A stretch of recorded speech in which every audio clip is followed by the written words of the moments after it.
derajat yang lebih tinggi di mata Allah Subhanahu wa Ta'ala. Adab yang baik mencerminkan perbedaan mendasar antara manusia dan binatang. Sebuah konsep yang mengajarkan bahwa manusia, sebagai makhluk yang diberi akal dan budi, memiliki tanggung jawab untuk menjaga sikap dan hormat terhadap sesama. Sementara binatang bertindak berdasarkan naluri, manusia dituntut untuk mengedepankan adab dalam setiap tindakan dan interaksi mereka. Dalam pandangan Islam, kekayaan, pangkat, atau jabatan tidak menjadi ukuran utama dalam menilai seseorang di hadapan Allah. Yang paling diutamakan adalah adab, sikap hormat kepada orang tua, penghormatan kepada ulama, dan kepedulian terhadap masyarakat serta seluruh komunitas. Dul Musrid dan Al-Hidayat Bancin menunjukkan bahwa mereka memahami dan mengamalkan prinsip-prinsip ini dengan penuh kesadaran dan kehormatan.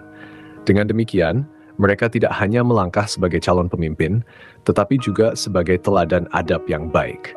Kepemimpinan